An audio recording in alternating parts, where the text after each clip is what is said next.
मेरा नाम हिमांशु नागपाल है। इस साल की सिविल सर्विसेज परीक्षा में मैंने 26वां रैंक हासिल किया है और डीकेटी की इस सक्सेस स्टोरी में आज मैं आपके साथ अपनी सक्सेस स्टोरी शेयर करना चाहूँगा।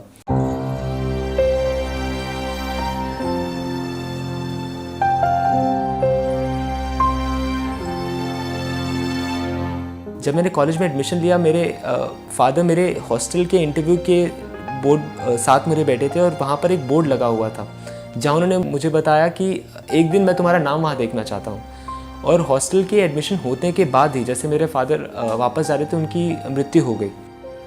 तो वो एक बहुत ही बड़ा सेटबैक था मेरी लाइफ में, जो मेरे लिए लाइफ में हमेशा से मोटिवेशन बने रहे, हमेशा से मेरा एक सपोर्ट बने रहे। उनका मेरी लाइफ से चले जाना एक बहुत ही बड़ा चैलेंज था। पर 2 साल के बाद मेरी लाइफ में एक सेटबैक आया जब मेरे ब्रदर एक्सपायर हो गए। तो उस समय मैं बिल्कुल ख़त्म हो चुका था। मुझे लगता नहीं था कि आगे मैंने सोच लिया था कि शायद मुझे अब घर पे वापस जाना ही पड़ेगा, अपनी ग्रेजुएशन छोड़नी पड़ेगी या अपनी जाकर मम्मी को संभालना पड़ेगा। तब मेरे अंकल ने मुझे समझाया कि मैं तुम्हारे लिए अपने आप को दे सकता हूँ।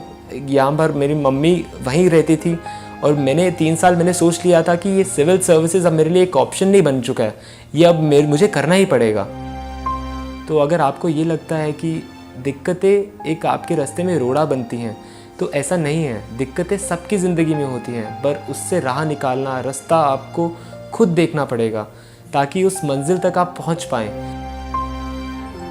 जब मैंने अपने कॉलेज में एडमिशन लिया और पहली बार कॉलेज में गया, तो एक आम गांव से आने वाले बच्चे की तरह मेरे दिमाग में भी बहुत सारे डाउट्स थे, बहुत सारे मिथ्स थे कि एक आम बच्चा इस एनवायरनमेंट में कैसे फिट हो सकता है जहाँ पर सब बच्चे अच्छे से इंग्लिश बोल रहे हैं, बहुत अच्छी पर्सनालिटी है उनकी, बहुत कॉन्फिडेंस से भरे हुए हैं। और जबकि मैं एक गांव से आने वाला बच्चा जिसको अच्छे से प्रोनाउंसिएशन भी नहीं आता था, क्लास के कोने में बैठ के किसी से बात नहीं करना, इस डर की वजह से कि लोग मजाक ना बना ले तुम्हारी प्रोनाउंसिएशन का या तुम्हारे एक्सेंट का और गांव का बच्चा ना बुला दे तुम्हें।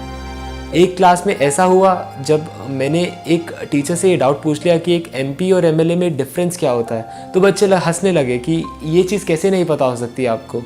तो ये मैंने जब बात अपने अंकल को बताई तो उन्होंने मुझे बताया कि बेटा देखो, ये सिविल सर्विसेज एग्जामिनेशन एक मैराथन रेस है जहाँ आपको हर एक कदम रोज़ लेना पड़ेगा। ऐसा नहीं होगा कि आप एक लंबी छलांग मार पाओ। मेंस के 2 हफ्ता पहले मैंने सोच लिया था कि इस बार मैं ये एग्ज़ाम नहीं दूंगा। ये चीज़ सबके साथ होती है। यही चीज़ मुझे मेरे अंकल ने बताई कि नहीं बेटा, कि अभी ये चीज़ सबके साथ हो रही होगी, ये तुम्हारे साथ कुछ नया नहीं है। उन्होंने मुझे अपने ऊपर कॉन्फिडेंस दिलाया, अपने आप को इस लायक बनाया कि मैं आगे जाकर एक सिविल सर्वेंट बन पाऊँ।